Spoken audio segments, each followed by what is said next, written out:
It is part of this program. We are just launching once here. This is the road. And then they will be. Ukifanya Your Excellency, you are connecting Kagushia, Dedi Nyoro, and GK. GK.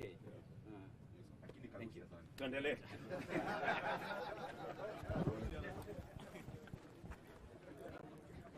Baada ya Mheshimiwa Rais kuelekezwa kwenye ramani, sasa atafungua maandishi ya kumbukumbu.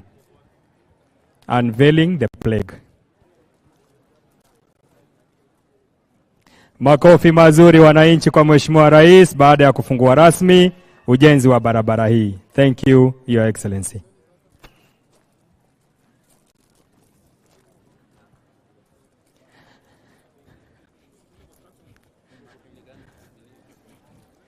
Wapi shangwe na vigelegele kumkaribisha Mheshimiwa Daktari William Ruto, Rais wetu.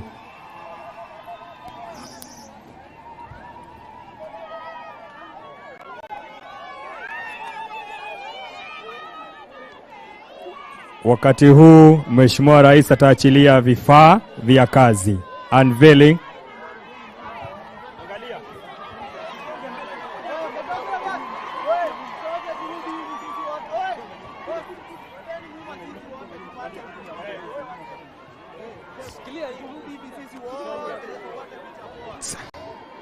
At the count of 5, 4, 3, 2, 1. Makofi kwa Mheshimiwa Daktari William Ruto.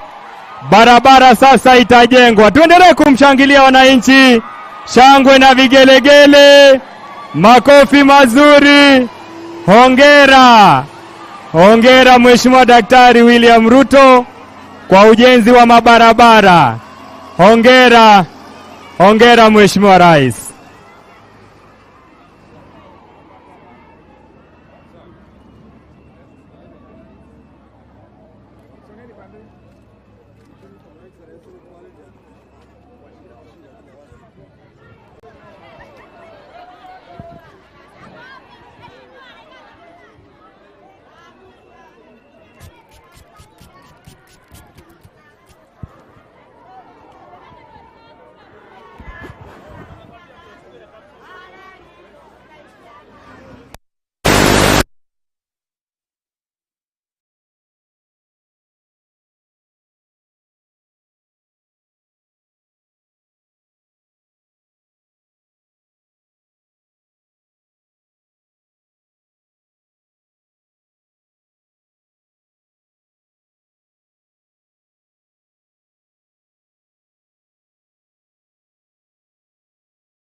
Endesho de Bwana Yesu asifiwe.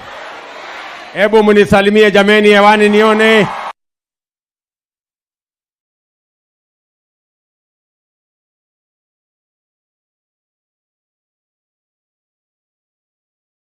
Zungumza na lori tulikuja kuongea na wananchi wa hapa Kariara. Si namna hiyo? Basi wananchi wa Kariara, mimi nataka kwanza niseme asante sana kwa kutukaribisha nyumbani. Nataka tena nichukue nafasi hii. Mnajua tulikuja hapa Nyeri, tukaomba kura zenu.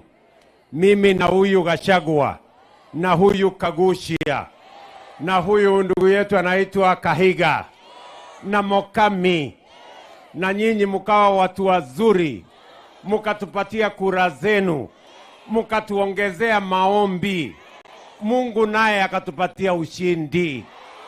Tumekuja kusema asante sana ndugu zetu wa Kariara. Ne thank you mono. Neguo, tunawashukuru sana. Na kwa sababu tuliwaambia, tukipata ushindi Mungu akitupatia, kitendawili haitaanza.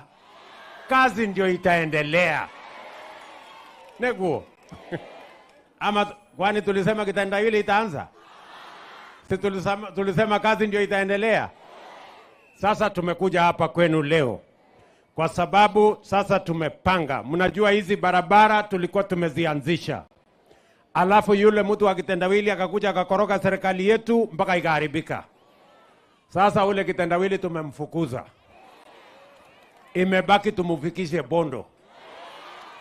Neguo. Na kwa sababu sasa ametuondokea, sasa kazi itaendelea. So leo tumekuja hii barabara yenu. Mnajua hii barabara inaunganisha nyinyi na watu wa Kiharu hapa chini pale Kimathi. Si namna hiyo? Kutoka hapa chini Rutune tunataka kusukuma hiyo barabara mpaka ifike Kimathi. Alafu ikuje hapa kwenu. Si ndio? Alafu isonge mbele mpaka Mihoti. Ngambo hile. Hii kilomita 13 hii. Nimemwambia huyu Mukrwe, na mimi nasikia mko na maneno na huyu Mukrwe. Nasikia ni mdhoniwa hapa. Na nimemwambia asipotengeneza hii barabara, mkuje mchukue mtoto wenu pamoja na watoto. Ndio? Mtu akiwaletea hasara simnamweka hasara hata yeye. Na nimemwambia unajua watu wa pande hii, mama akienda anaenda na watoto. Sasa huyu mtu atabaki zero.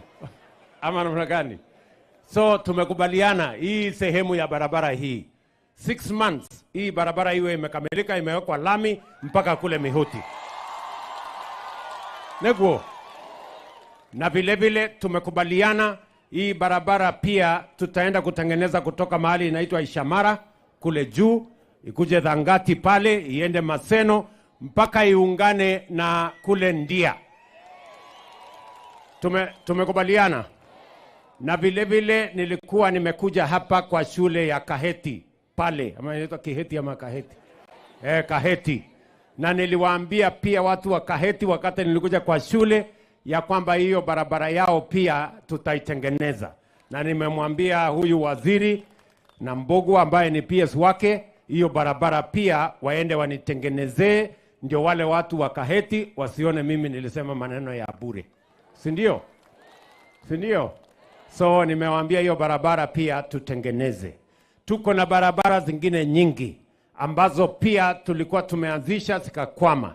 Mimi nimekuja hapa Nyeri kuwaambia kabla ya sisi kuanzisha barabara ingine mpya, hizo barabara zote ambazo tulikuwa tumeanzisha tutazitengeneza, tutazikamilisha ndani ya miaka 2 ndio tuanze zile barabara zingine baadaye. Hii yenu tunakamilisha. Neguo. Tunaelewana? Nimesimama hapa kwenu kwa sababu elimu ni ya muhimu pale Ngamwa kwa shule yenu ya primary na secondary. Nimeambia wale wanafunzi kwa sababu elimu ni ya muhimu na tunataka mtoto wa kila mtu apate nafasi ya kusoma. Ndani ya miezi 8 tumeajiri walimu wengine 56,000 ndio watoto wetu wapate nafasi ya kusoma. Neguo. Kwa sababu tunataka kila mtoto wa Mkenya, unajua elimu ni ya muhimu kwa sababu ndio inaleta usawa. Mtoto wa chief, mtoto wa mama mboga, mtoto wa rais wanakuwa sawa wakipata elimu shuleni. Tunaelewana? Na ndio tumeweka pesa nyingi kwa elimu ya watoto. Ile shida tulikuwa naye katika CBC kwa primary school, niliwaambia tutatatua. Tumeketi chini, tumetatua hiyo shida. Sasa watoto wetu watasoma kwa mpango bila matatizo yoyote, kwa sababu elimu ni ya muhimu. Neguo, tumekubaliana vile vile ya kwamba wakati tunapanga elimu ya watoto, lazima vile vile tupange ajira yao. Unajua mtoto akitoka shuleni, ama akitoka university, ama akitoka college, si lazima tuwe na mpango kama serikali vile watafanya kazi. Ndio tumeweka katika budget yetu ya mwaka huu, tumeweka pesa ya ajira. Ndio mnasikia tuko na mpango ya affordable housing. Hiyo affordable housing hapa Nyeri, tunataka kujenga nyumba 10,000 Nyeri County. Na tunahitaji vijana 30,000 watakao tusaidia hiyo kazi. Vijana wa hapa Nyeri, mko tayari? Mimi nataka kusikia sauti ya vijana. Mko tayari? Ama nyinyi ni wale wa kuchagua jembe? Si tulikubaliana wera ni wera? Ama tulikubaliana aje? Si wera ni wera?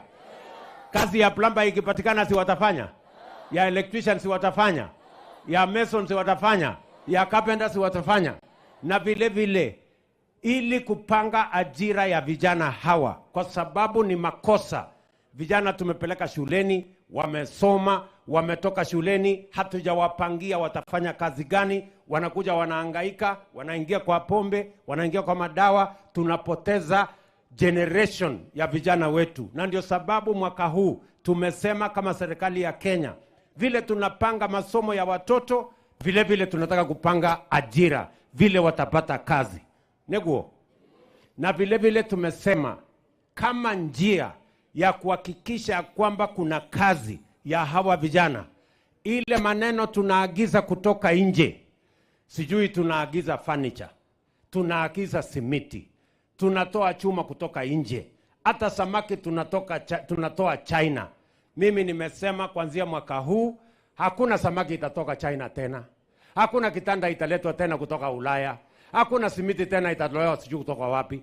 Simiti tutatengeneza hapa Kenya na vijana hawa wetu watafanya kazi hiyo.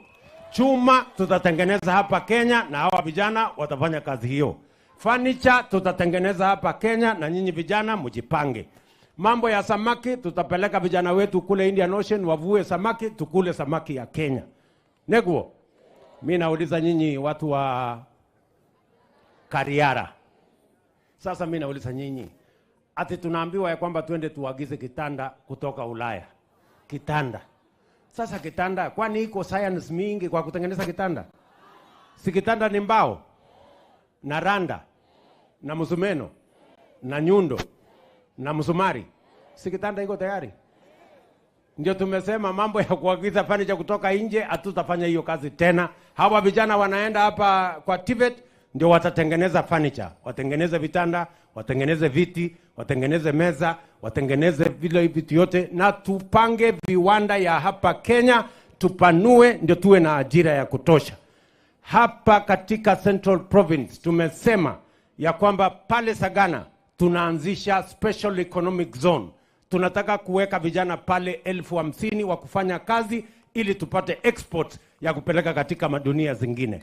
Pale Del Monte tunaweka bilioni 5 pale Del Monte ili vijana wa hapa wapate ajira katika ile Export Promotion Center ambayo tunatangaza hivi karibuni.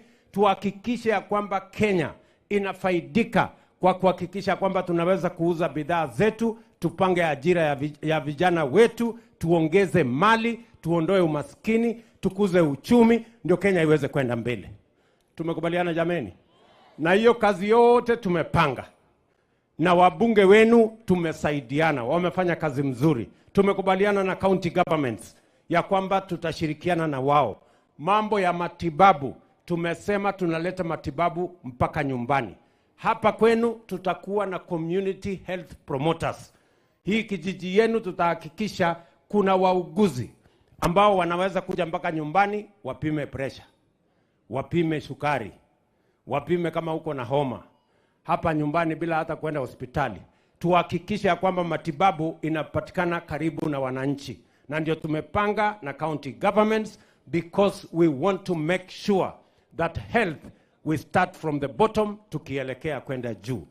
na tumekubaliana vile vile ya kwamba tutawapatia vifaa county governments. Kama kesho nitaenda mpaka kule kesho kutwa nitaenda mpaka kule na Romoru, kwa sababu tuko na hospitali imejengwa huko haina vifaa. Nimekubaliana na Kahiga ya kwamba tutawapatia vifaa kama serikali ya kitaifa, tuhakikisha kwamba kuna mahospitali ya kutosha. Nyinyi mnaweza kupata matibabu hapa Nyeri bila ya kwenda Nairobi ama bila ya kwenda Ulaya. We must get all our medical attention hapa nyumbani. Tumekubaliana jameni? Mnakubaliana na mimi tupange hiyo kazi, si ndio? Na ndio tumewaambia wale jamaa wengine.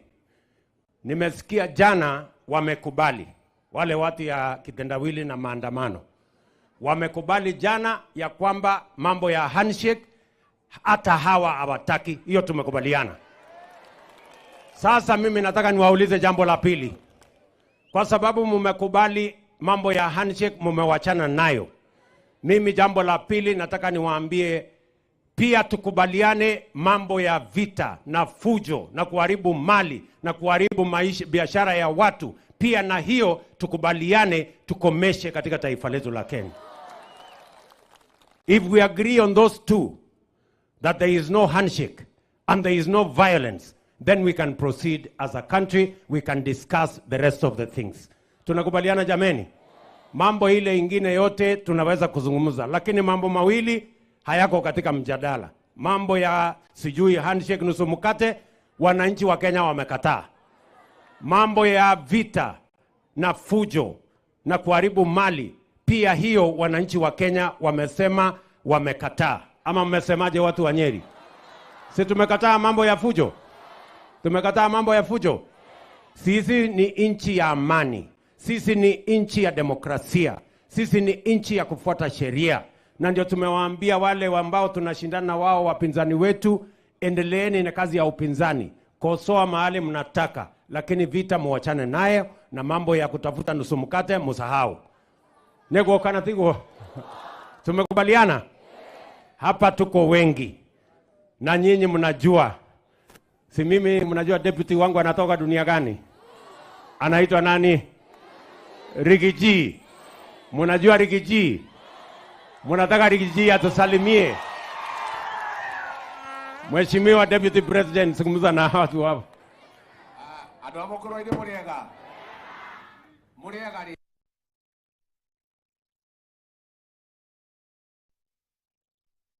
Mutike kijeshi ala mwana ya gosho. Muriogwa na nyumba yitu. Java yitu. Ino yetagwo Ruto. Ino yageithagia nguku.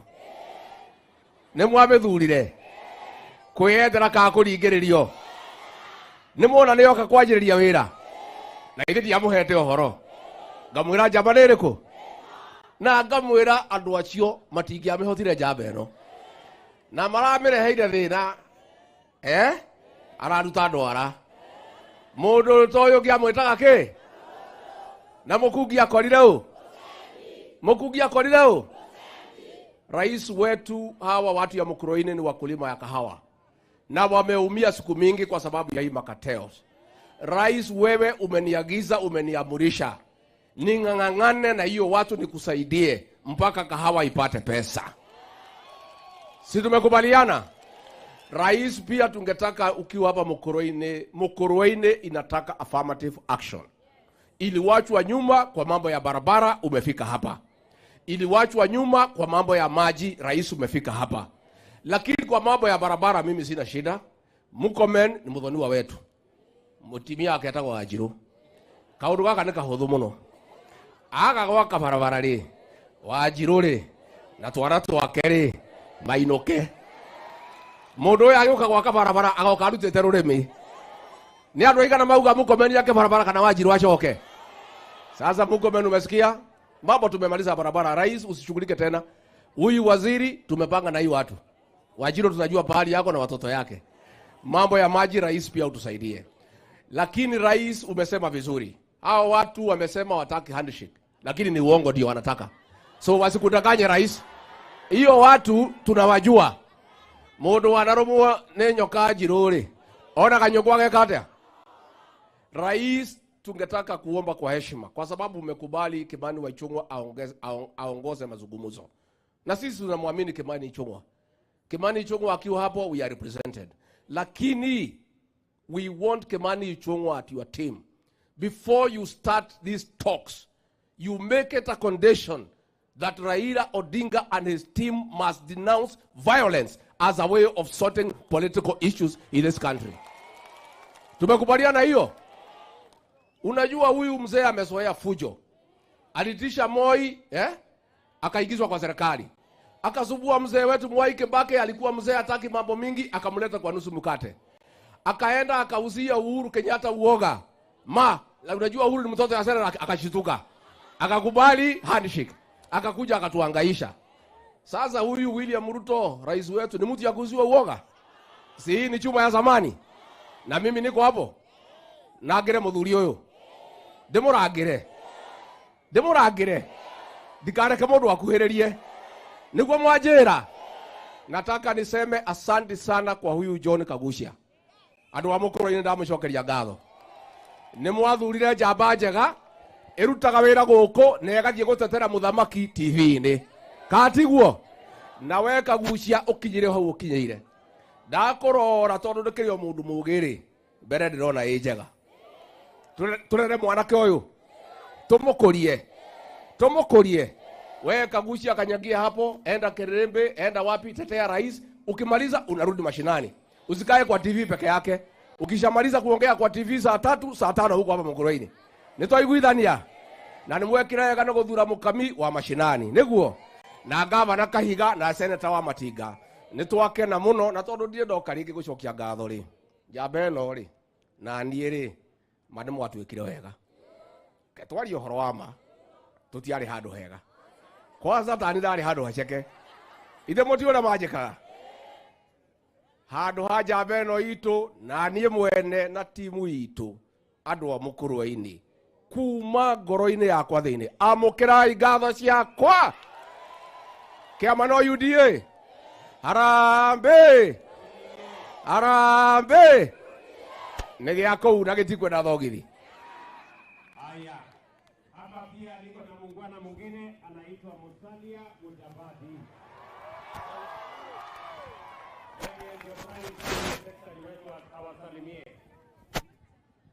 Mukrwe-ini muriega. Muko salama kabisa. Mumesimama gangari. Serikali ni ya Kenya kwanza. Hiyo ni kweli kabisa. Na sisi tumesema kwamba wale jamaa wasijaribu kusema hao ndio wataendesha serikali hii. Wanajaribu kusema watu waende kufungua masava na nini. Kwani mwaka mmoja imepita na ujui kwamba rais wa Kenya ni William Samoei Ruto? Si hiyo ni wazimu? Si unafiki kabisa? Si ni ukora? Wawachane na hiyo mchezo. Asanteni sana, tusimame pamoja. Asante. Wacha nimuite Waziri Murkomen atuambie salamu ya Wanjiru. Na barabara pamoja.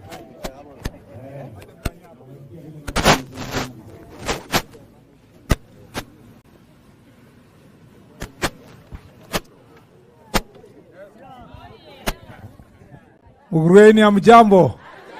Muriega. Tuko salama. Cheta kwa Kipchumba wa Murkomen. Muturiwa Wanjiru. Mudhoniwa.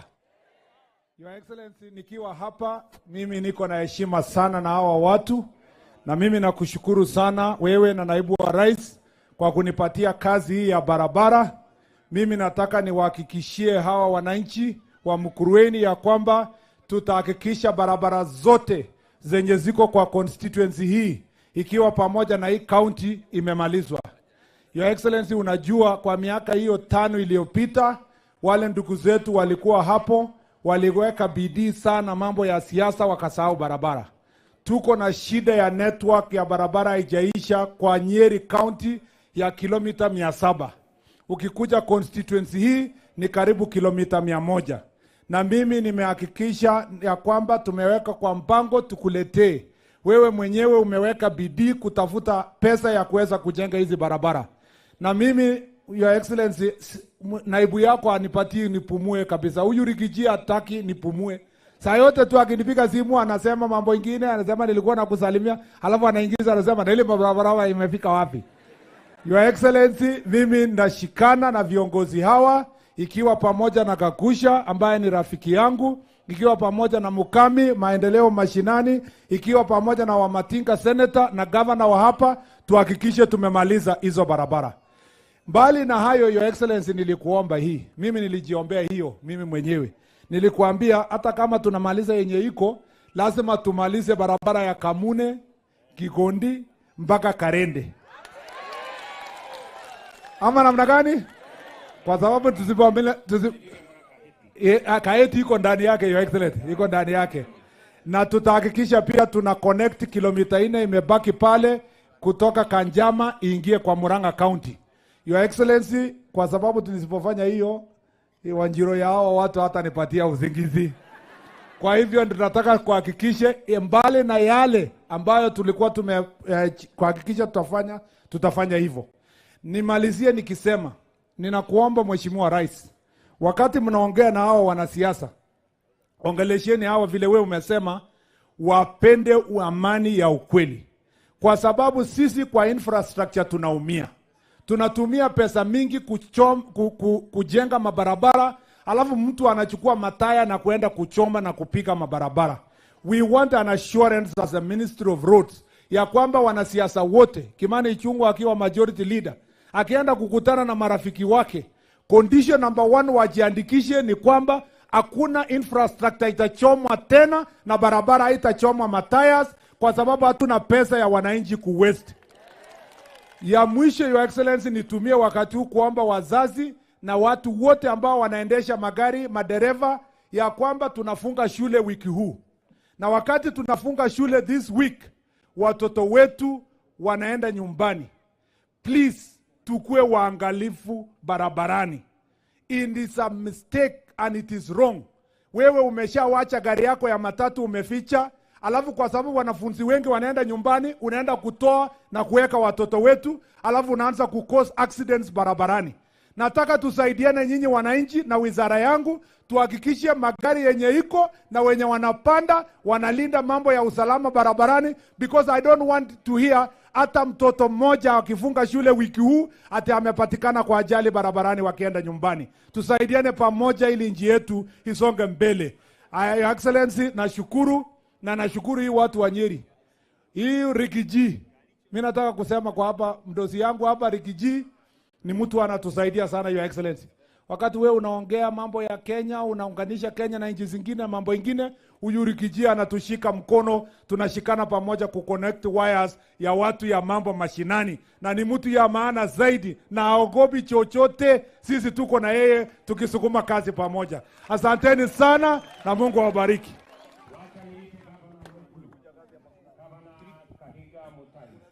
Asante sana Mheshimiwa Rais na Naibu Rais. Andũ a Mukrwe muriaga rĩngĩ. Your Excellency, mimi niko na mambo mawili tu nataka kukushukuru.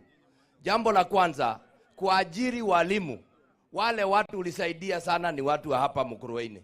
Tulikuwa na shortage kubwa hapa. So we want to thank you. Tukushukuru sana. Kanatigwo. Odo ũngĩ ndamwĩra. Si mnajua niko na deputy yangu hapa anaitwa Kenanire. Yeye ni mtoto wa wapi? Unajua nilipoanza kukaa hivi, deputy na president waliniambia saidia Mukrwe. Nitwekire wega. Niyekire wega muthuri huyo. Nimukomũnyitĩrĩra. Aendelee kusumbuliwa na ile watu. Nyinyi mtasimama na yeye. Nimwetekerete hadi kweli. Nyinyi mnaikubali? Mnataka rais apewe nafasi afanye kazi? Aendeleze maendeleo. Tumalizie kwa kusema hivi, Your Excellency. Murkomen asitoke hapa bila ako na kitu amebakisha. Karatiguo. Ni areketia maundu. Thank you, Your Excellency.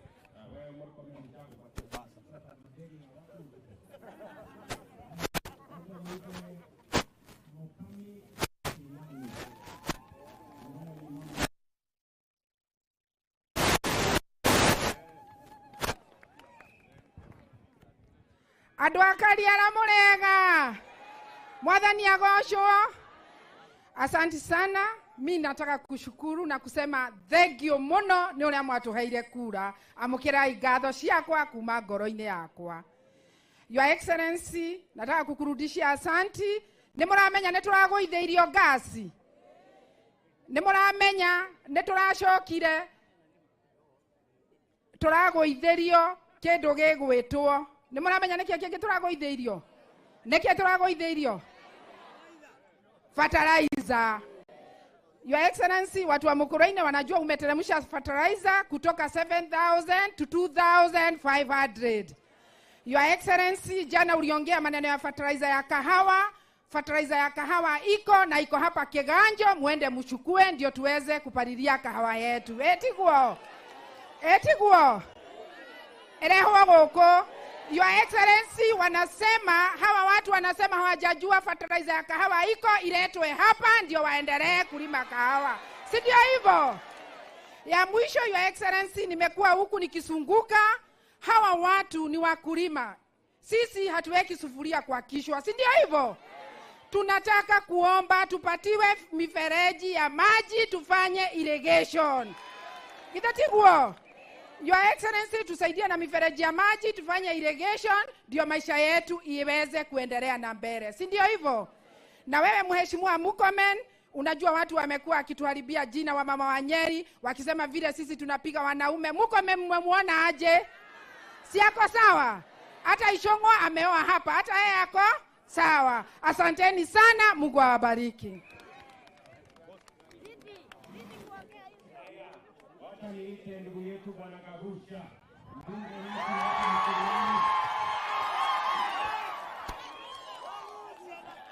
Aya basi, togushia nao. Togushia na our President William Samoei Ruto. Togushia nao. Mukauga Ruto. Togushia nao. Togushia nao. Sasa Your Excellency, tunakushukuru sana umetutembelea hapa Mukrwe. Na ningependa kukuambia your visit here in Mukrwe has very serious historical significance. Kwa sababu hakuna rais mwingine ambaye amekalia mamlaka tangu wakati tulipata uhuru alikuja hapa kufanya maendeleo. Tena umekuja katika mwaka wa kwanza. Wale marais wengine wamekuja hapa mwaka wa campaign. Lakini hapa Your Excellency umekuja mwaka wa kwanza. Tunakushukuru sana. Pia tunashukuru kwa sababu hii barabara ambayo tuna launch siku ya leo tulipewa zaidi ya miaka 5 iliyopita na haikupata pesa. Na tunashukuru kwa sababu siku ya leo Your Excellency umetuletea pesa ya kufanya hii barabara kwa siku moja. Your Excellency, tunakushukuru pia kwa sababu katika nchi yetu ya Kenya kuna mambo ambayo unaangalia sana mambo ya vijana. Kwa sababu tukiangalia katika masomo umeongeza Higher Education Loan Board imetoka 15 billion imefika 30 billion. Mambo ya JSS ilikuwa inatusumbua umeongeza kutoka 15 billion mpaka 25 billion. Kwa hivyo hapa sasa vijana wetu wanaangaliwa vizuri. Your Excellency, kuna mambo ya vijana ambao tunatayarisha hapa Mukrwe ndio waweze kuparticipate katika ile mambo yako ya housing. Hapa Your Excellency tuko na vijana 1000 ambao tunataka kufanyia training, technical training, na hiyo kazi tunafanya na Kenya Commercial Bank Foundation. Wamewekelea milioni 5, mimi nimewekelea 5. Tuko na milioni 10 ya kuanza. 1000 young men. Your Excellency, tungeomba pia wewe ushirikiane na sisi kwa hiyo program ambayo ni ya kuempower vijana wetu hapa Mukrwe. Sasa mimi nikiwekelea 5, nao KCB wanawekelea 5, Your Excellency na wewe wekelea kitu. Ama namna gani watu wetu? Your Excellency, tunashukuru sana kwa sababu umetuangushia fertilizer kutoka 7,000 mpaka 2,500. Ile shida moja kidogo tuko na hapa Mukrwe, hatuna depot ya fertilizer. Your Excellency, tunaomba ukitoka hapa mambo ya depot tukue nayo. Ndio fertilizer tunachukua hapa Mukrwe tunaweza kubenefit zaidi badala ya kwenda Kiganjo na kwenda kule Sagana na kwenda Karatina. Ama namna gani watu wetu? Wale wazee ambao wako hapa wanajua kwamba wamenituma mara mingi sana. Mnaniambia wale hawakuandikwa ni watetee muongezwe kwa list. Ama namna gani? Haya basi mimi nimewatetea leo. Your Excellency, kumbuka wale wazee. Na tunakushukuru kwa sababu wale ambao wameandikwa wamepata pesa yao yote ya kutosha. Tunashukuru sana. Your Excellency, pia ile KMTC ambao tuko nayo hapa tunakushukuru kwa sababu umetupatia 50 million ya kumaliza hiyo KMTC. Your Excellency, we are really indebted to you. Your Excellency, kuna mambo ya masomo hapa Mukrweni ambao tunatilia bidii zaidi, na tuko na CDF ambayo tunangangania sana. Lakini ile CDF hata kama tumeweka kwa renovation, very robust system ya renovations, bado tuko na shida kidogo. Kwa sababu yale mashule yetu yako hapa makubwa ya county na extra county, tuko na shida sana ya wanafunzi kushikana. Tuko na South Tetu, tuko na ile Gathongororo, tuko na hapa Mukrweni Boys. Hao tukipata dormitories, tutashukuru sana, ndio watoto wetu wakae vizuri. Mimi nitawajengea lab na nitawajengea classes. Lakini ukitupatia dormitories, tutashukuru sana, Your Excellency. Watu hapa Mukrweni pia ni wakulima, Your Excellency. Na tunaangalia mambo ya maji zaidi. Na mambo ya maji sisi tunaona ya kwamba watu wa Mukrweni na watu wa Othaya tunaweza kuwa sorted. Na dam, mega dam inaitwa Gura Mega Dam. Wakati tuliposhaguliwa, mimi na mheshimiwa Wainaina wa Othaya, tulienda mpaka kule Abadea juu, tumefanya pre-feasibility study, tumepeleka ile kule kwa National Irrigation Board. Tunakuomba Your Excellency, weka hiyo mega dam ya Gura katika priority list ya zile dam zako 100. Na iko huko NIB, tushapeleka. Your Excellency, hapa sisi watu wa Mukrweni siku ya leo tuko na furaha zaidi ukiwaangalia hawa watu, kwa sababu ya kukuona, kwa sababu tulikuchagua kwa roho moja. Hapa tulikuwa na 95% yako Your Excellency kama rais wa Kenya. Si ndio hiyo watu wetu? Si tulichagua Ruto? Si tulisema tunataka kushirikiana na yeye? Na ndio tumejitokeza tukuja tumshika mkono siku ya leo. Sasa basi leo ametuahidi pia atatufanyia ile barabara ya Kaheti kuelekea hivyo mpaka Karende. Simesikia hiyo? Mnajua Your Excellency, huyu jamaa wako hapa Murkomen alikuja akachukua msichana wetu wa Njiro, akaenda na yeye. Lakini kitu moja hakufanya, hajamaliza kulipa mahari huyu jamaa. Sasa Your Excellency, mimi nakuomba ututayarishie pale, ndio jamaa angalau akija kuona pale kwa Wanjiro anapata barabara iko nini? Iko safi ama namna gani? Kwa hivyo sisi tunashukuru sana kwa sababu ya hiyo barabara, na tungeomba isitoke pale Karende tu mpaka Kaheti, itoke pale pia ipitie pale Kaikundo, ipite mpaka pale Katiki, ikuja pia ianzie hapa Thangade iende hapo Kangorwe ama namna gani? Na ipitie hapo Mwero ingie hapo Mudhodhine mpaka Karende ama namna gani? Sio ni barabara moja? Sio ni barabara moja? Hiyo tukipewa sisi tutakuwa shwari ama namna gani? Your Excellency, tunakupenda sana, na mimi nataka kukuhakikishia hii Mukrweni unaona hii iko na wewe bako kwa bako. Sisi tunaenda na wewe bako kwa bako. Na tunasema ya kwamba hii mambo ya handshake, hapana, sisi tuko na wewe, ndiye tulipatia mamlaka. We thank you very much, Your Excellency. Karibu sana Mukrweni, tunashukuru. Lakini jambo moja tu niseme, tuko na mashamba hapa tulikuwa nayo shida ya colonial rice fields, ambao ningependa kutaja kwa sababu mko hapa watu wengi. Hii mashamba ambayo hamuja kuwa na title deed kwa miaka yote, tuliongea na His Excellency na amesort out hiyo issue, na Your Excellency hizo title deeds tuko nazo. Na nilikuwa nimwambia mkuje leo tungeweza kuwapatia, lakini tumeona ya kwamba watu wengi ambao wanapewa zile title deeds ni wale wamekufa, kwa sababu unajua ile mambo ni historical. Tunataka tukae na nyinyi mtuambie mnataka tupatie nani hiyo title deed. Kwa hivyo Your Excellency, hiyo tutafanya. Tukitoka hapa tunaenda hapa Kangorwe, tuko na mradi pia Your Excellency umetupatia stima, tutaweza kuizindua. Tukifika pale Mukrweni pia tuko na wifi kwa market kwa sababu ya e-commerce, nao tutazidua. Asanteni sana watu wangu wa Mukrweni. Nawapenda sana.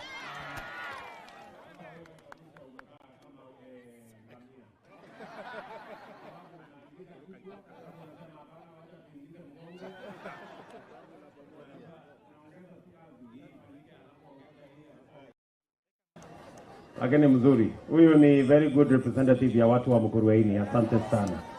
Ile maneno Kagusha amesema ni ya ukweli, na mimi nataka nikubaliane na yeye.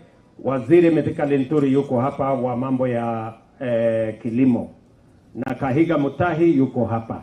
Mumesikia vile wananchi hawa wamesema ati ile mbolea iko wapi huko? Kiganjo. Kiganjo ni mbali. Wamesema mtoe hiyo mbolea pale. Wewe waziri na Kahiga, mupange mahali tutaweka soko, mahali tutaweka store karibu na hawa wananchi, hiyo mbolea ikuje hapa karibu. Na nimewapatia mwezi mmoja peke yake. Hiyo kazi hiyo ni tayari. Kahiga umesikia hiyo maneno? Wapi gavana wetu? Kahiga asikie. Ako wapi Kahiga? Kahiga ndio ule amesikia, na waziri ndio huyu.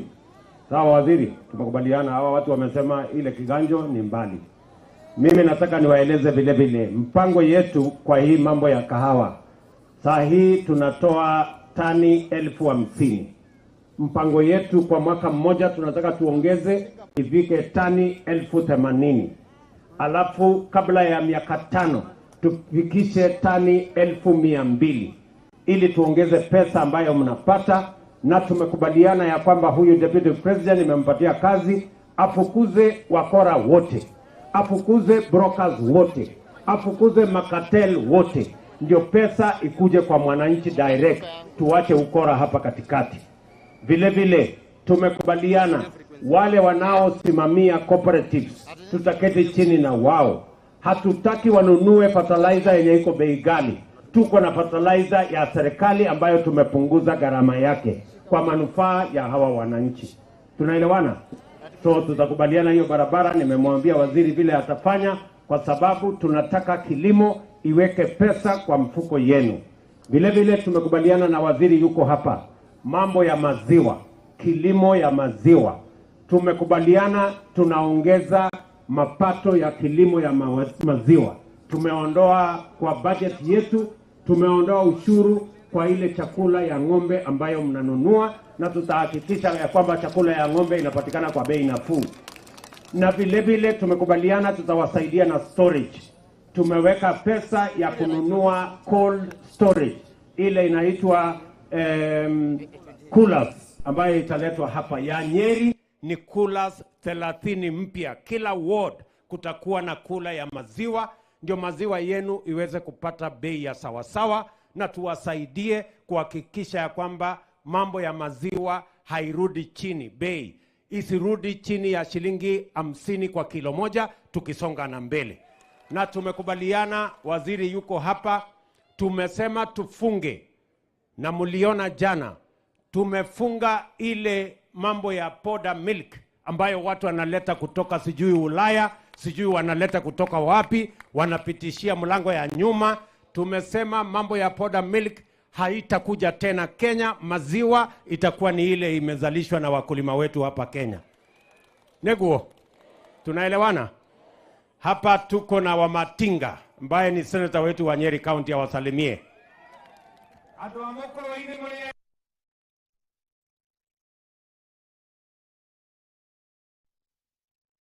Wera ko ndangihota uria werirwo ndangiikarira giti ati tondu endagia nguku na matumbi riu ni wioyo tondu ni kuri Ngai matu-ini ni tuyona inyui ona ciana cianyu iria murerete na thina tondu Ngai ari matu-ini ona cio muthenya umwe ni ikarianira na thamaki. Andu a Mukrwe ni mucokerie ngatho, mwathurire nie thirite ta kahiu na ngoma ta tothi. Amukirai ngatho ciakwa, na nikio njugaga ndathie kirerembe, ndathie radio-ini ngaririria muthuri uyu mena rigathi wa Gachagua tondu ni tuwe ati no nginya tukinya haria twerirwo.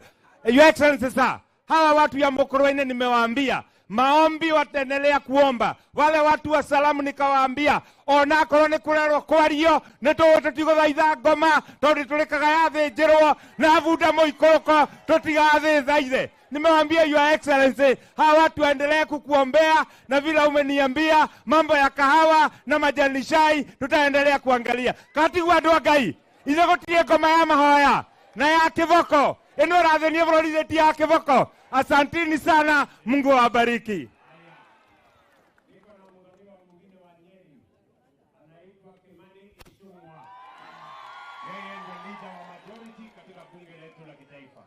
Andu a Mukrwe muriega atumia mwake amaitu mwake gwa ndere o muthoniwa o haha macera ma ng'ondu na gicomo tiguo. Koguo ndikuga maundu maingi tondu kiri uthoni na ndaigua ta munene arauga macokio na niyo wakwa ngicokio riu uria hana ndingiona ungi. Your Excellency, nilikuwa nasema iko fitina kidogo nimesikia ukiweka ya Murkomen arudishe asipojenga barabara. Mimi nimesema mimi sina ya barabara. Mimi kazi yangu ni kuchunga hawa watu ya Mukrwe, sababu ndio walikuchagua wakakupea kura mkiwa na Rigathi Gachagua. Na wamesema mambo ya nusu mkate hawataki hata kusikia. Si ndio mlisema? ati na mambo ya handshake, hata hamjui handshake. Nyinyi mnajua mwake ama ito wanyua theicio tocio ngeithiria mui munene uge mwake ama ito no ndagathie kugeithia ke mundu niguo kiu nani tone ndaigua senator auga kwi ngoma cia miario na cia kimo icio murona tare cia kwaririo itheti kiboko ngue kiboko ngakua kiboko na nakubaliana na yule deputy president amesema, na tuliwaambia jana, sisi tuko tayari kuongea mambo yanayohusu mwananchi wa kawaida, mambo ya kibinafsi, mambo ya kugawa mamlaka, mambo ya nusu mkate, mambo ya handshake. Hayo hayako kwa meza ya sisi kuongea na wale marafiki zetu. Na leo Mheshimiwa Rais asubuhi nimeongea na Mheshimiwa former Vice President Kalonzo Musyoka, na tumekubaliana Wednesday saa 5:30 tutakutana pale Bomas, sio kwa hoteli. Niliwaambia hakuna chai na hakuna pesa ya kununua chai na hakuna allowance. Tutapatana hapo Bomas, tukae chini tuongee mambo ya mwananchi wa kawaida. Na tumesema agenda zile 5 rais ulituambia tuende tuongee, tutakuwa nazo kwa meza. Wakileta zingine tutawasikiza kwa heshima, lakini mambo ya cost of living, Mheshimiwa Rais, hiyo umewaambia na tunawaambia ndio kazi wananchi wa Kenya walikuajiri uwafanyie. Na hiyo kazi ndio umefanya ya kuteremsha mbolea ili unga ipatikane, unga ya bei ya chini. Gasi ya kupika umeshateremsha kwa Finance Act ile walikuwa napinga kotini. Kwa hivyo cost of living, hiyo ni kazi ya rais na serikali yenye imechaguliwa na inafanya. Kazi ya gharama ya maisha sio mambo ya kuongea, ni mambo ya kutenda. Na rais haongei, anatenda. Kana tigwa ndoito. Koguo tumere maundu ma cost of living macio tigutinda tukiaraniria, macio ni gwika na mekagwo ni uria wathuri. Kana tiguo no horo wa nuthu mugate, tiga mugate mututu, tiga mututu wa mugate wako kamahate ndoikia kanu ari nie ona kamunyore karia kohaga mugate matigukuhiriria, si ndio? Na niwaambie kwa heshima, sababu niliona jana aliyekuwa waziri mkuu akipeana ultimatums.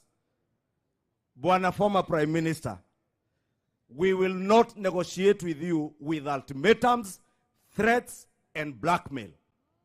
Huwezi endelea kututisha ati tukija kuongea tunaongea na blackmail, ati tusipopeana nusu mkate wewe utarudi kwa maandamano.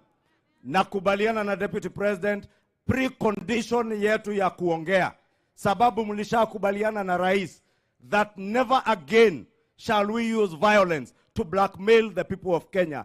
That is our precondition to your talks. We will not come to a table where you will threaten us, you will blackmail us, that we must give you what you want, failure to which you will go back to demonstration, to violent demonstrations and violence. We want to agree with you. Kuongea, bring your issues to the table, so long as they are people-centric issues, not personal issues, not private matters, not issues to do with the sharing of power and positions in government, issues that concern our governance structures and how we will maintain peace in our country. That we are ready to engage with you. We shall negotiate. We will respect you as people who lost an election. And we also demand that you respect the government that was duly elected by the people of Kenya, because that is what democracy demands of you as leaders. Kwa hayo machache, Rocio Daviere, eta tokithe mutiakegwa tukacamania. No ne mwana ta Kalonzo agere ni igire mwana Kalonzo. Ocio na ne mundu wa kwaria na munene uyu. Ne mundu wa kwaria na DP. Ona Musalia tu wa kwaria nake. Cio ne level yakwa ithe tiguo. thiĩ hinye marehe ngai hinye makiria tumere thirikari nene nene nĩ inyuĩ mwamĩthurire nĩguo.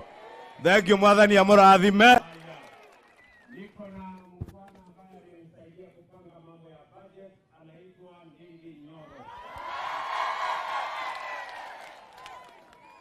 He andũ a Kariara na Rũgĩ na Mũkũrwe-inĩ na Nyeri mũrĩega, nĩndamũrutĩra ngobia meni. Mũkire tene gũkaribisha mũnene witũ o ũrĩa mwamũthurire. Nĩmwendete njamba ĩno? Nĩmũmĩendete? Nĩmwendete president witũ? Rais wetu tunakushukuru sana. Wewe umekuja hapa Mount Kenya from Saturday na umelaunch miradi dozens of projects hapa Mount Kenya region. Umekuja kwa sababu ya maneno ya maji, maneno ya barabara, maneno ya maziwa na maendeleo ya kupeleka Mount Kenya region mbele. Na mimi nakushukuru sana kwa hii barabara, kwa sababu hii barabara inasikanisha watu wa Nyeri County na Murang'a County na pia Kirinyaga County. Mheshimiwa Rais, tunashukuru sana kwa sababu wewe umetujalia. Ya pili, mimi niko na kitu moja tu ya kuuliza Mheshimiwa Rais. Najua tumeongea na wewe pia umesema. Na rais wetu amesema wale wakongwe wetu wamefikisha miaka 70. Yeye atafungua hiyo register. Wale hawakuongezewa, wale hawajakuwa wameongezewa, waongezewe kwa hiyo register, ndio wazazi wetu wa 70 years and above waendelee kupata cash transfer. Ya mwisho, rais wetu, hawa watu mimi nawaongeleshanga wale wa upinzani. Juzi nikawaambia wewe sio mtu ya mkate ya Bluebird. Mlisikia nikiwaambia? Nikawaambia wewe sio wa Serelak. Wewe ni wa Murusik na Mukimo na Gwase na Doma. Na nikawaambia nyinyi, huyu mwanaume msichezee. Si mliona vile aliwakibiza bio wakati wa maandamano? Mnataka aendelee kuwafukuza namna hiyo? Mimi yangu ya mwisho rais wetu, hii maneno ya mazungumzo mimi kwa roho yangu hata sitaki. Mimi hata ningesema tuachane na mazungumzo. Kana nyinyi mrenda todi na mbere. Mnataka dialogue? Ati hii mazungumzo? Mnataka mkate nusu? Hebu tuonyeshe rais wetu hatutaki mkate nusu. Asanteni sana. Thank you very much. Niko na muungano ambaye ni mbunge kule Nairobi. Anaitwa Benjamin Arena, lakini alisomea hapa. Huyu ni mbunge wa Embakasi Central. Yes sir. Haya. Makofi. Andũ a Mũkũrwe-inĩ mũrĩega? Andũ a Mũkũrwe-inĩ mũrĩega? Asanteni sana. Kwa majina naitwa Meja Donk, mbunge wa Embakasi ya Kati. Mimi nimekuwa na nyinyi hapa kutoka nikiwa mdogo mpaka nikakuwa mkubwa, alafu mkanituma Nairobi na mkanipea kiti huko. Nasema asanti sana. Mimi nimesomea hii shule inaitwa Kangorwe Primary School na ndio 1 kilometer from here. Boss, hapo ndio nyumbani. Kutoka hapa 1 kilometer. Hapo ndio nyumbani. Na nikushukuru sana boss, because wakati tulikuwa tunasoma tukiwa wadogo, tulikuwa tunatoka hapa tunaenda 5 kilometers kuguza rami tuione. Sasa wale wetu wanasomea hapa watakuwa wanaipata hapa kwa barabara. Kwa hivyo maisha ya watu wengi na maneno ya biashara hapa umetufungulia sana. Wakati umesema maneno ya kahawa, pia mimi nimeanza kuwa mkulima. Ndio nionyeshe hawa tushikane na wao tupate pesa yenye inatosha, kwa sababu bei ya kahawa tunajua tunatengeneza. Na niwashukuru tena kwa kunichagulia Kagushia akuwe mbunge wangu. Wakati nilikuwa nafanya campaign 2017, Kagushia was my campaign manager. Kwa hivyo tunashukuru. Asante sana watu wa Mukrwe. Wacha nimpatie bwana Kagombe ambaye ni mbunge wetu kutoka Gatundu Town. Ngeni makofi. Andũ a Kariara mũrĩega rĩngĩ. Rĩu niĩ gũkũ ndarehe o kũmũcũnga mũhera. Nĩ mũĩ nyumĩte kũrĩa Gatundu ya mũhuro, nĩ mũĩ. Ani moyo mundu uri ukoragwo ku mathina maria muonetie. Riu ndoka kuhera, ni mwetekira muhera wa gatundu. Ni mwetekira tutigacoka gwika uguo ringi. Na riu ri wira uria mwatuheire ri ni wira muhuthu muno, no agwaka mabarabara. Ni muona mundu ni araka. Munene witu no ni araka. Kawira karia gatigarite gaitu hana Kimani wa Icung'wa ri ni kuigata kimundu kiria gikinye kuria Bondo. Na nie ndirona ta gikinyite haria Kinungi, no gikugutheite kirimo giikuruke gikinye kuria Bondo. Asante sana rais.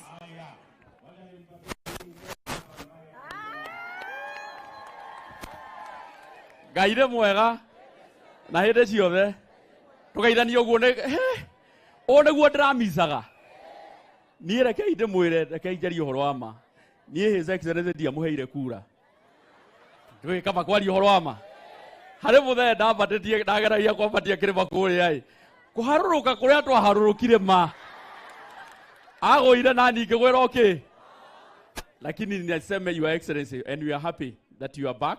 You are a person that I know that you are going to deliver, and that is the reason I'm saying kutoka leo kwenda mbele Kanini na Jubilee, na nimeona mpaka your excellency, you know you are the patron wa Jubilee, angalia mpaka Jubilee iko hapa. Kutoka hapa kwenda mbele sisi kama Jubilee tutahakikisha kwamba tutakuunga mkono, tutahakikisha kwamba miradi zote tutakuhakikishia your excellency that you support you. Finally your excellency, the only handshake ambayo imekubalika ni ile tulifanya na wewe na Rigeji. Hii ingine wote wachana nayo. Asante sana na Mungu awabariki.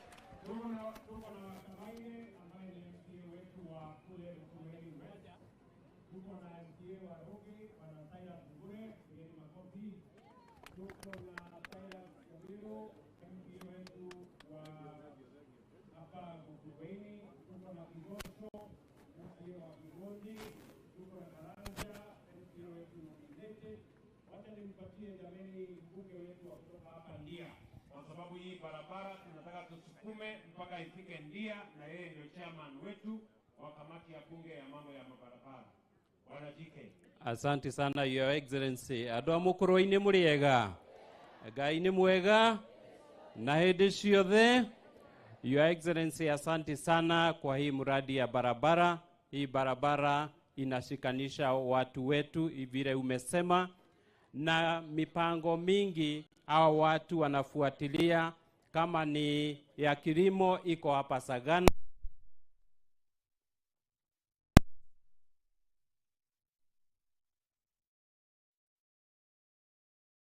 kama ni mambo ya fertilizer ni vile tuko na mipaka ya counties, lakini hapa ni karibu sana kuliko hata kwenda kule Kiganjo. Your excellency, tukipata bridge ile itaunganisha Mukrwe na Kirinyaga, mambo ya hawa wananchi itakuwa rahisi sana kwa sababu highway iko hapa karibu sana.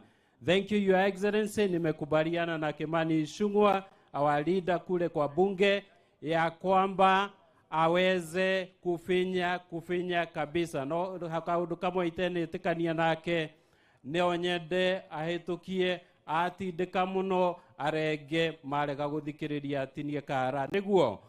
Aya, asante sana, Bwana bariki.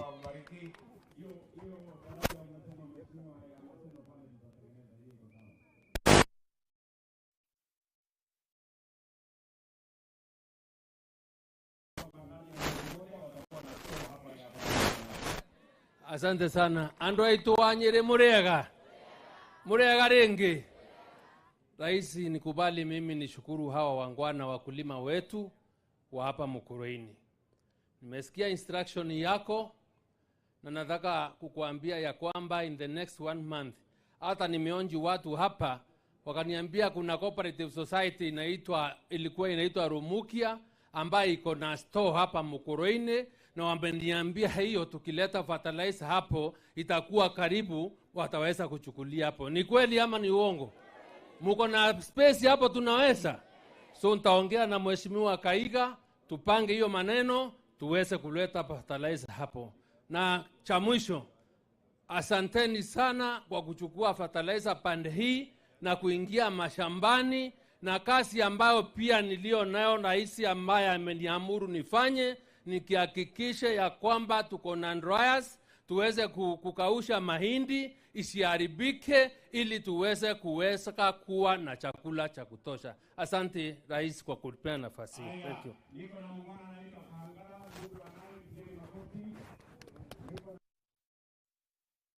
Makofi. Niko na mbunge wa zamani anaitwa Maigwa Isaac Mwaura ambaye ni CAS wetu.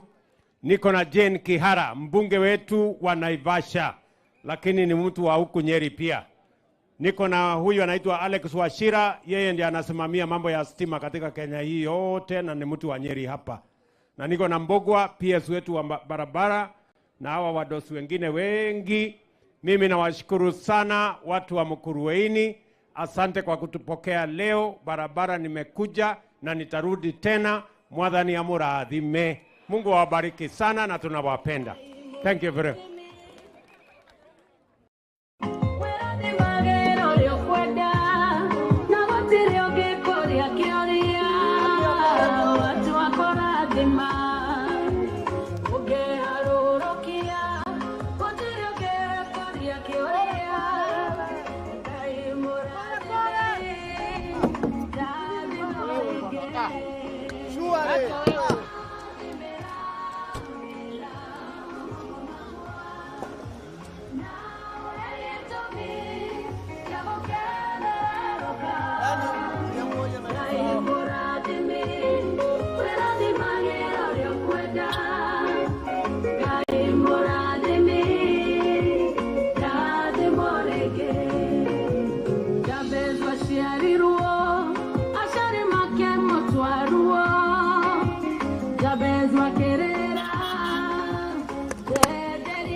Bro, hapo umetupeleka mbaya kidogo.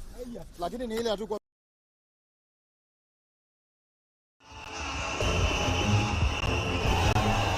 Today I repeat the same declaration. Let my people go. 2022 was for Baba to win. Ulikuwa unaambia watu watukana hand over to William Ruto. Hapo tulikuwa na problem.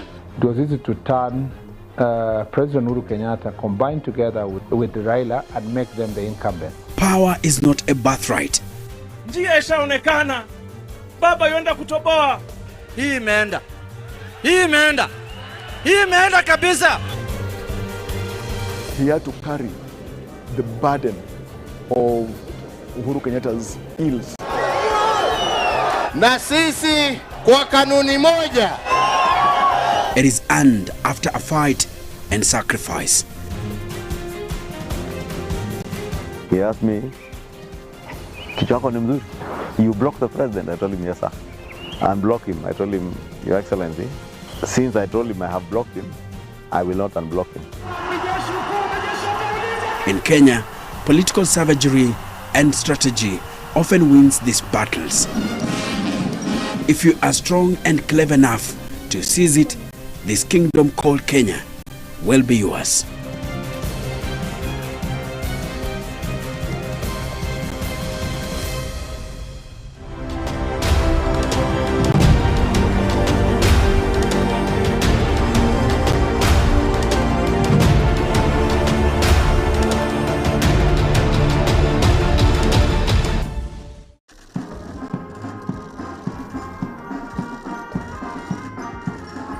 This is William Samoei Arap Ruto,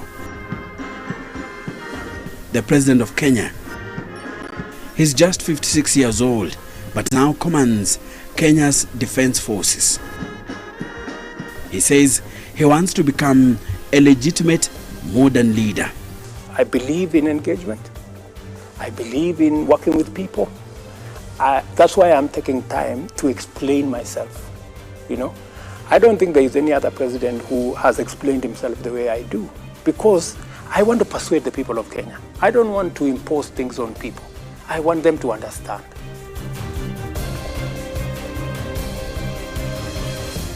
This is the inside story of how he got here.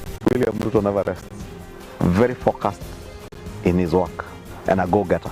Keen listener and somebody who is very quick to identify and tap onto other people's talents and skills.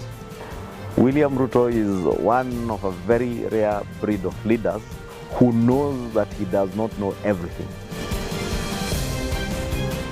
And how the combined forces of Kenyatta and Odinga failed to stop him.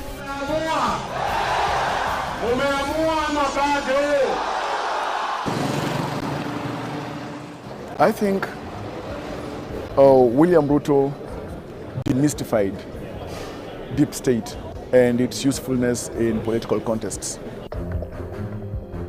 And that actually you can have a deep state that is not very deep.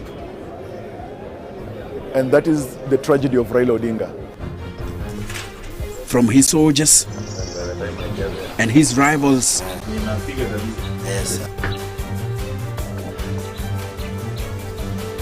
and I'll tell you why William Ruto was not a strong candidate.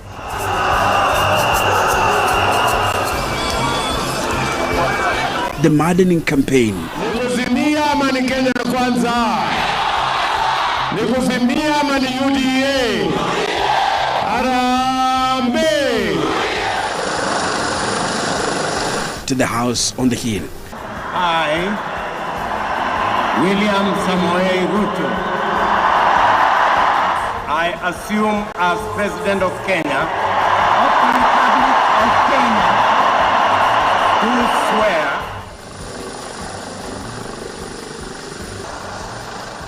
this country does not belong to William Ruto. Doesn't belong to the president. Doesn't belong to anybody. It belongs to all of us.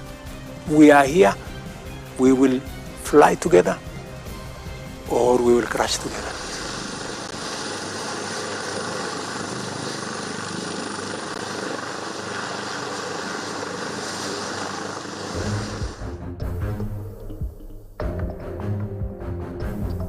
By the time Kenyans were going to the ballot in 2022, 4 men had ruled over Kenya since it gained independence in 1963.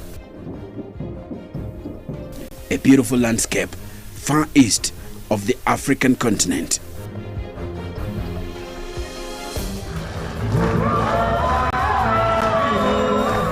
Kenya's 4th president, Uhuru Kenyatta, was in his final term.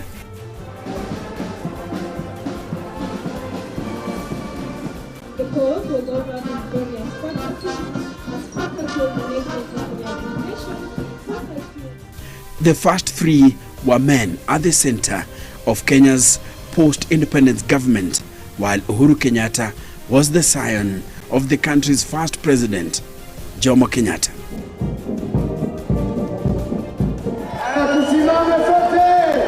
A term was created to describe these royal lineages, dynasties,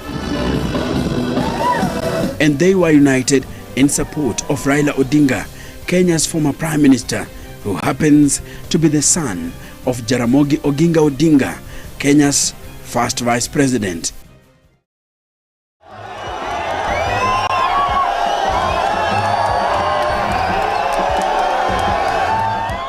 Raila Odinga making his 5th attempt at the presidency was endorsed by Uhuru Kenyatta.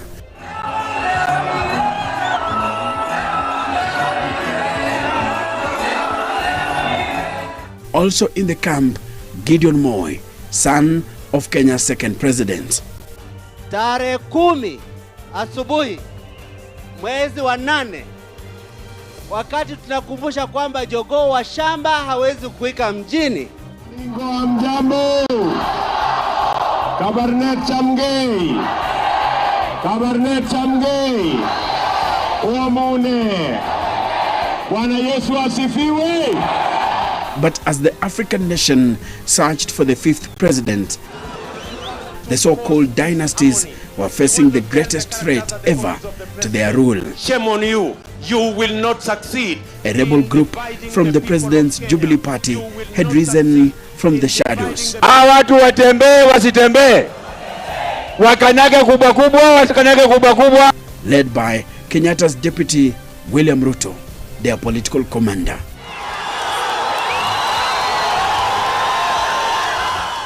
Despite facing a formidable group oiled with government resources, Ruto now had enough soldiers to lay siege to the presidency.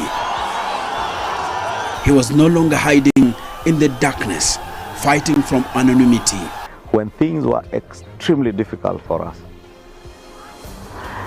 we would retreat at his official residence in Karen, and when it was all dark and you thought you were coming to an end, he would just sit you down and tell you, guys, relax. We are okay. There is a God in heaven. 7 days, we will send them home, and the people of Kenya will live together in harmony. We are going to vote together. He engaged in combat under the open sky. Tulitengeneza serikali 2013, tukatengeneza serikali 2017. Ati tumekosa mtu ya kutuongoza mpaka wanaenda kukodesha mtu ya kitendawili ati aongoze sisi. Hiyo ni madharau ama si madharau? He was that deputy president who faced head-on his boss when they are still actively in office.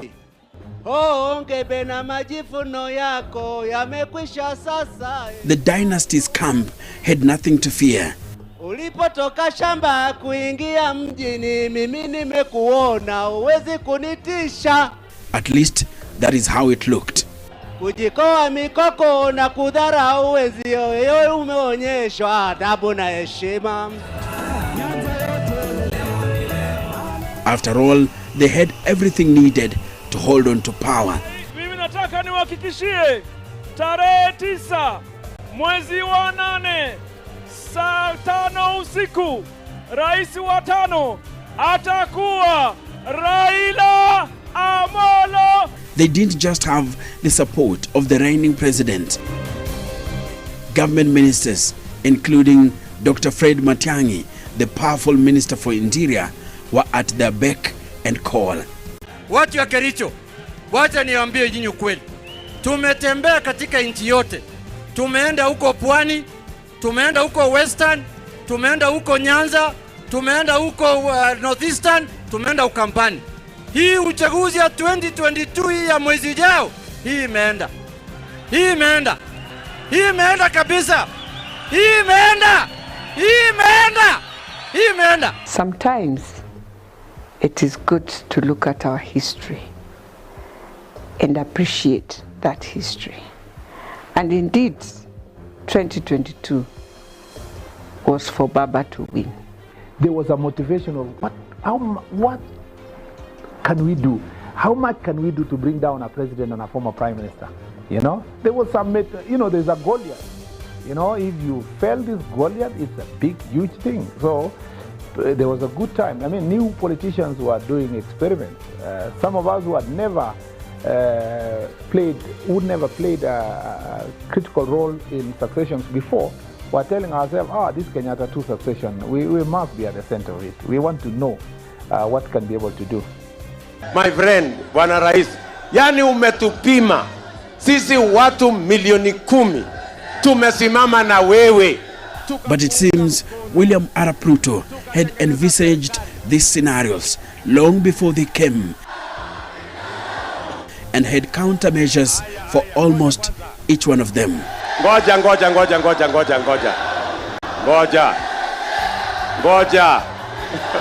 It was a good chance. Baba was blinded by the mirage of the deep state. I think Baba believes a word that is put forth to him. He's a gentleman.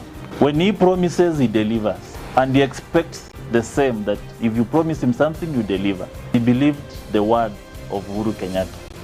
But Uhuru Kenyatta was not as honest and innocent as he was. He was not honest to tell Baba, yes, I'm supporting you, but I don't have the capacity. The ground is gone. The ground is gone. He didn't say that. All they kept on saying is that Kikuyus will change. The last minute they will change. The last minute they will change. Until the last minute. To understand this, we go back to the times before the 2013 presidential election. During this time, William Ruto was among the country's cream de la cream. Tunafungua ukurasa mpya katika taifa letu la Kenya. As far as politics is concerned. And we have come here because of URP and TNA. In fact, he was among top political figures eyeing the presidency, the highest office in the land. Hebu nione kwa mikono, Bwana Yesu asifiwe, nione. Amina. Others included Prime Minister Raila Odinga, Deputy Prime Ministers Uhuru Kenyatta and Musalia Mudavadi, Vice President Kalonzo Musyoka. In the 2012-2013 campaigns, William Ruto began actively engaging with Uhuru Kenyatta's faction, forging connections with emerging young leaders from the Mount Kenya region. It seemed that Ruto recognized the importance of securing support from this politically influential area, realizing that aligning himself with the region's key figure was a highly promising strategy in his pursuit of the presidency.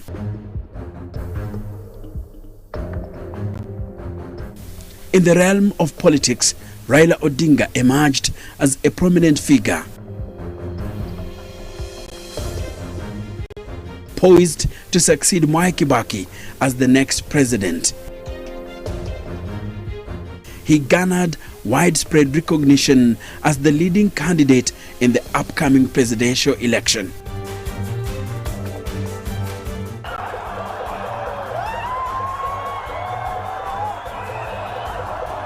Nevertheless, coalitions had garnered substantial significance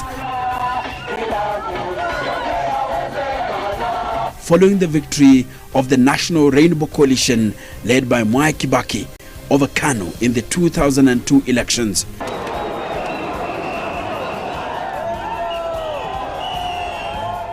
Ruto acknowledged that he was akin to a young lion who had not yet found his full roar. Tumekuja Nakuru katikati ya Kenya. Ni kweli ama si kweli? Na tumekuja Nakuru hapa kutangaza wa Kenya kuanza safari ya kutembea pamoja. As the election approached, and that is why we are saying he forged an alliance with Uhuru Kenyatta. Unajua kuunda serikali haihitaji uganga na haihitaji miujiza. Ni wananchi wa Kenya na Mwenyezi Mungu. An unforeseen partnership between two individuals who were both facing charges of crimes against humanity at the International Criminal Court in The Hague. Kwa mapenzi ya Mungu, kwa rais wa Jamhuri ya Kenya. Some later referred to this union as a tactical alliance that emerged out of convenience. And they believed, or they indicated, that the reason they were answering questions at The Hague is because some people had organized. There was some racket, international racket, together with some domestic players, to have them spend a lot of time at The Hague and not in Kenya. And that would then remove them from the political equation.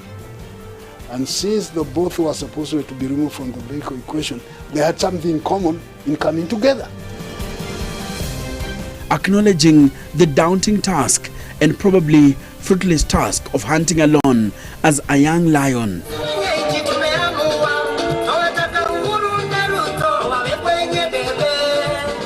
Ruto grasped the significance of his roar within the realm of the Kenyan kingdom, realizing it had power to establish him as the kingmaker.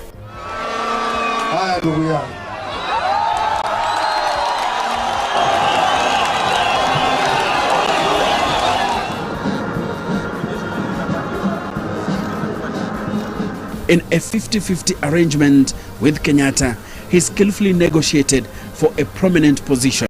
As a result, when Uhuru Kenyatta assumed office as Kenya's 5th president, William Ruto was duly inaugurated as his deputy. I, William Samoei Ruto, in full realization of the high calling, I assume as Deputy President of the Republic of Kenya. The two had trounced a formidable coalition of Raila Odinga of ODM, his running mate Kalonzo Musyoka of Wiper, and Moses Wetangula of Ford Kenya. The Supreme Court case was ongoing in the Supreme Court, and we had our first retreat at the Great Rift Lodge in Naivasha. And on the first night, I had the opportunity to pass by a lounge where the President and then Deputy President-elect were seated. President having his drink, President Kenyatta, Deputy President then was having a cup of tea. President Kenyatta beckoned me, and I walked to where he was with the Deputy President. He introduced me to William Ruto.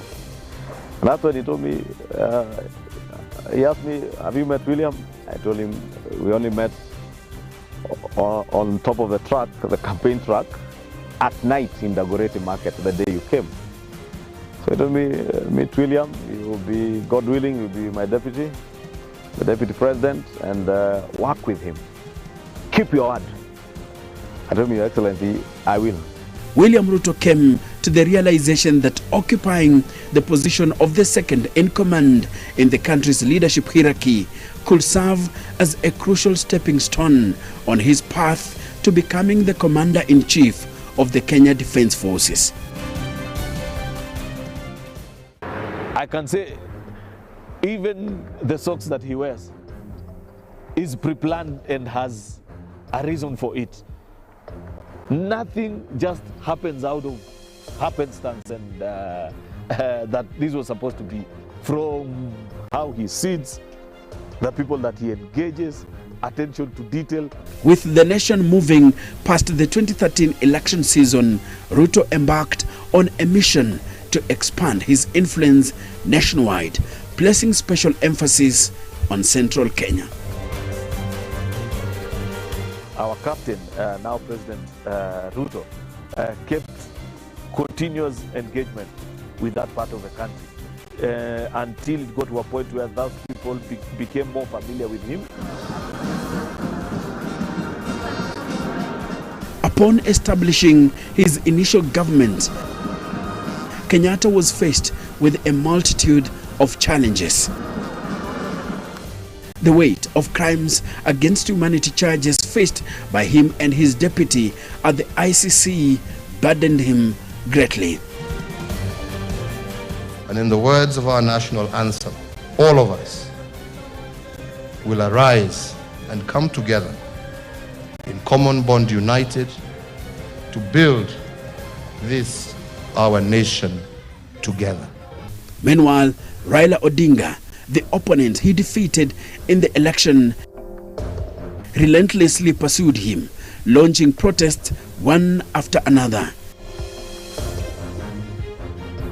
In addition, Odinga exposed significant scandals within his government, implicating individuals close to him.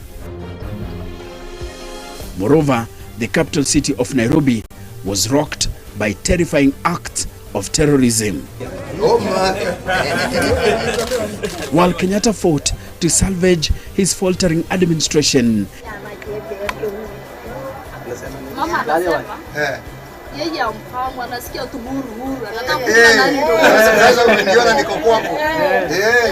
it seemed that Ruto was diligently constructing a formidable political apparatus by strategically appointing supporters to vital government institutions crucial for electoral success.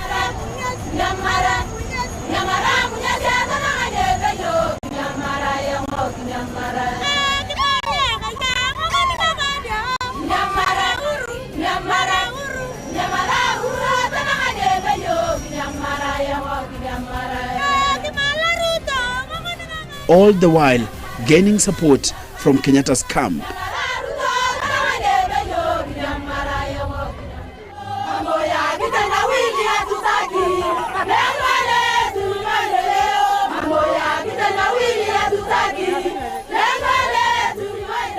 Ruto was acutely aware that securing victory in the Kenyan election hinged upon acquiring essential resources such as finances and a dedicated network of individuals. Wapi nduru ya gavana wetu? Mimi najua itakuwa ni 70% plus 1 Uhuru Kenyatta. At this juncture, Kenyatta became acutely aware that his deputy held more influence within his government than he did. You said kujipanga. And he's then kujipanga, he does a few things that will help him kujipanga. And across, he rubbed some people the wrong way. The president found himself unable to exert the same level of control over his political domain as he had back in 2013. Frustration gripped him. So it was always internal. And so the people who were fairly in the know, and particularly our friends who had gone to campaign for Kanu during the Kericho by-election, began to collect information. People like Oscar Sudi, who was then at that point campaigning for Kanu, became privy to so much information that by the time the campaign ended, he told us that he was surprised the extent and the depth of the dislike by President Uhuru Kenyatta on his deputy.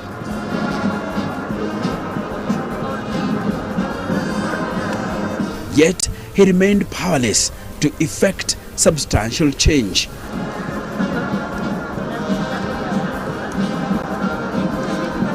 A lady who was then an advisor in the office of president, political advisor in the office of president, called me, together with 2 senior officials from the National Intelligence Service.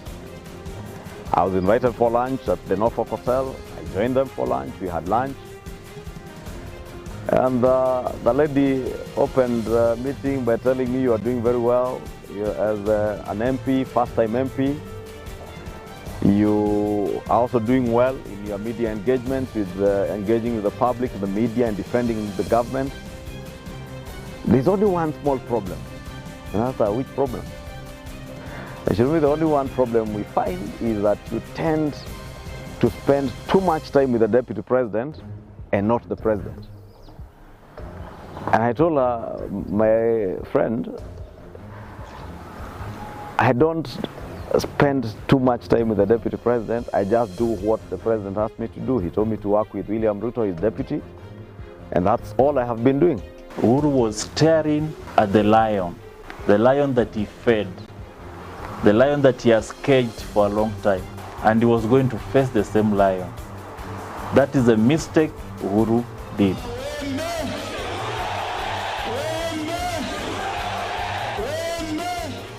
The approaching year of 2017 only compounded his predicament, leaving him caught in a daunting dilemma. Kenyatta then was facing a formidable team of the opposition alliance headed by Raila Odinga. Other prominent figures within the National Super Alliance, aside from Odinga, encompassed Musalia Mudavadi, Moses Wetangula, Charity Ngilu, and Kalonzo Musyoka.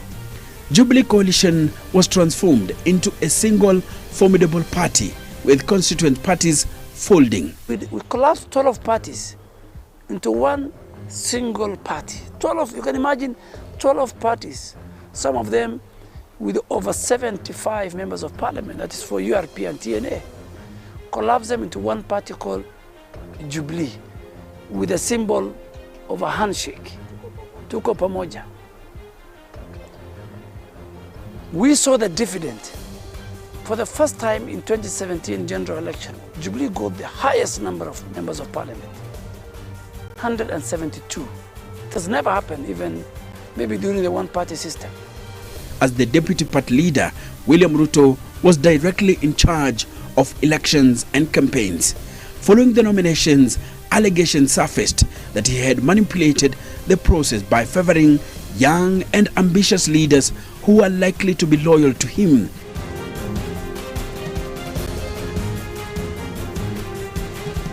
The likes of Ndindi Nyoro,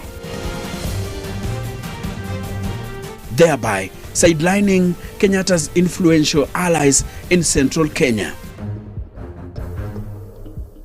By the conclusion of the electioneering period, Ruto had effectively gained a stronghold on the matters concerning Mount Kenya, or as they commonly refer to it, Mlima. Uhuru was declared as president by the chairman of IEBC, Wafula Chebukati. Now, fast forward. Elections is over. The Supreme Court is seized of the matter. The hearing has been done. Submissions have been closed. Judges have retreated. They are going to make a decision in 2017. Prior to that, we have a PG meeting. I think the president talks so badly about you people go and sit in Karen there. You start saying Ruto will do what you will know. I am still the strong, I am the kingpin. And he said something very unfortunate, that he was going to make sure that all the members of parliament that have been elected are sent home. And that, so he said something wrong about the boss. He used very derogatory language. He used a very foul language there. So everybody wondered what was the problem. By that time, of course, now we know there is a problem. However, Kenyatta's moment of celebration was abruptly interrupted by the Supreme Court. Kuna wale wanafikiria ya kwamba sasa tumebabaika ati tutaenda serikali ya nusu mkate. When Odinga effectively contested his re-election, leading to its annulment. Nataka niseme mchana kwa mchana, hakuna serikali ya nusu mkate. Hakuna serikali ya nusu mkate. Of course, we went, okay, he called for another PG, he apologized. Then we went for the campaign. Muliambiwa iko mahali ya kuweka sahihi. Muliambiwa kuna mahali itapigwa muhuri.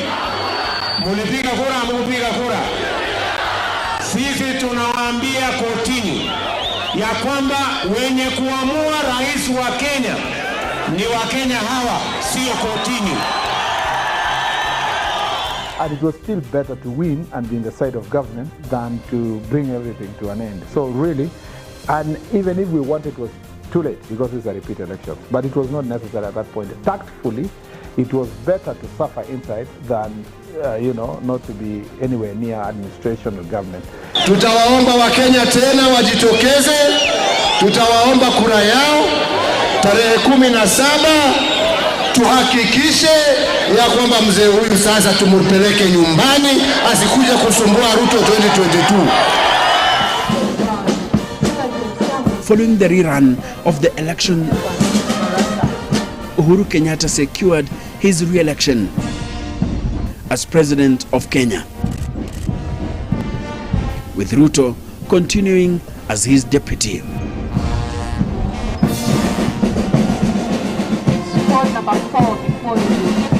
However, Raila Odinga, the leader of the opposition, chose not to take part in the repeat poll and instead launched an enthusiastic campaign against the government. On January 30th, 2018, he informally took oath as the people's president, a position that does not exist in the Kenyan constitution.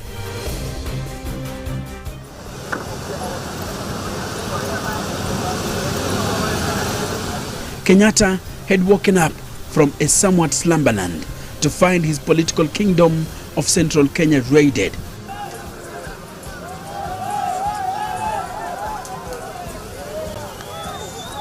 This left him wounded. His central Kenya allies had lost elections.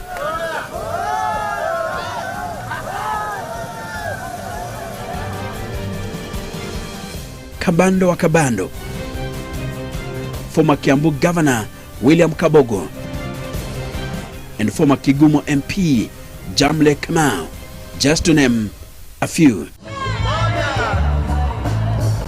But reigning kings do not surrender lightly, and Uhuru Kenyatta was not going to be the first one.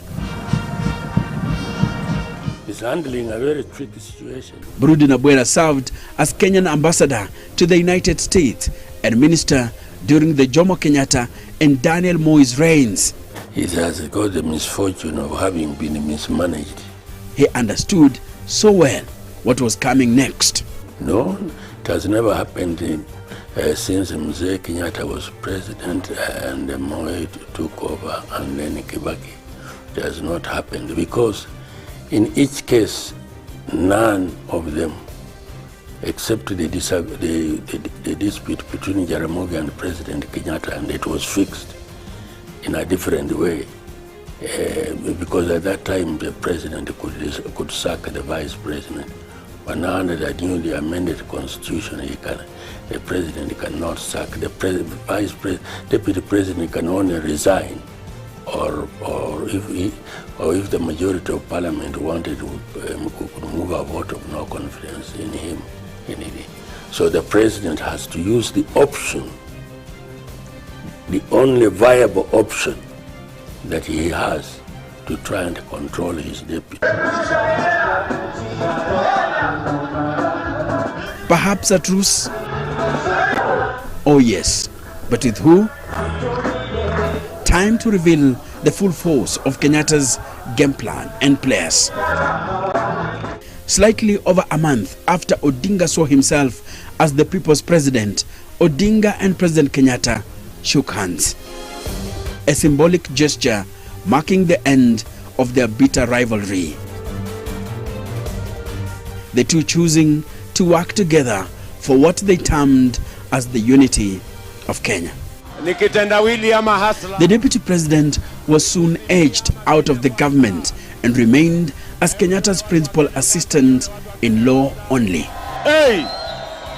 His official responsibilities as deputy president were transferred to Dr. Fred Matiang'i, a loyal cabinet minister, in an attempt to whittle down the office of the deputy president and clip Ruto's political wings.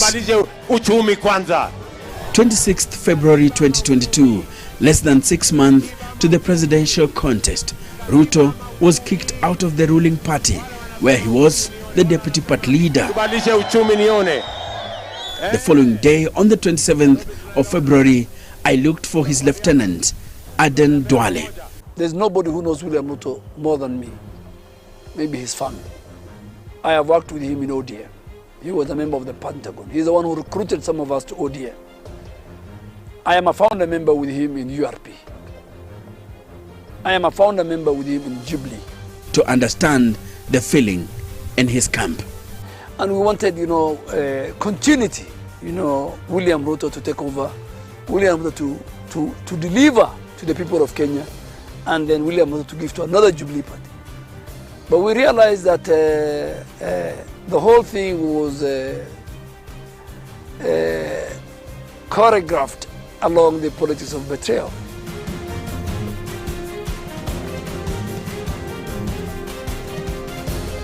You don't invest in the sunset. If you are a serious politician, you invest in the sunrise. That's why we have invested in the sunrise, in a new political outfit. We have picked the pieces. We have licked our wounds. We have retraced back our steps. We have learned from the politics of betrayal and deceit and conmanship of the Kenyan political infrastructure. Tunamalizana na mtu anafunga buga mpaka Bondo aende hapo muziki. Sisi hatuna shida na Uhuru Kenyatta, ni rafiki yangu ya zamani, si mnajua, lakini maneno ya kutulazimisha kitendawili, hiyo tumekataa hiyo sisi. Hiyo tumekataa, si ndio? Maneno ya kitendawili umekataa. Wangapi wamekataa? Arambe. So we have gone back to what they call in the US situation room, and we have crafted another building. Today, a party that is 2 months old called UDA. Watch on Thursday. We will win in Kiambaa. And where is Kiamba? It is the president's backyard. Nikawanyamazia. Kuna mtu nilifukuza. Kuna mtu nilifukuza. The president later said his deputy was not forced out of the ruling party. He gave his own version of the story to the party delegates as he declared his support for Odinga. Wenyewe ndio walijiondoa ama ni mimi niliwaondoa? Sini wenyewe? Sini wenyewe walijiondoa? Wasisimame pahali popote waseme Jubilee imefukuza mtu. Ukijifukuza, jistaki we mwenyewe ni kwa sababu gani ulijifukuza, lakini usiseme kuna wengine ambao wamekufukuza. Umefukuzwa kwa sababu ya tamaa badala ya kutuliza tamaa. Haya. Umejifukuza. One of the things Kenyans always appreciate is when you become a victim.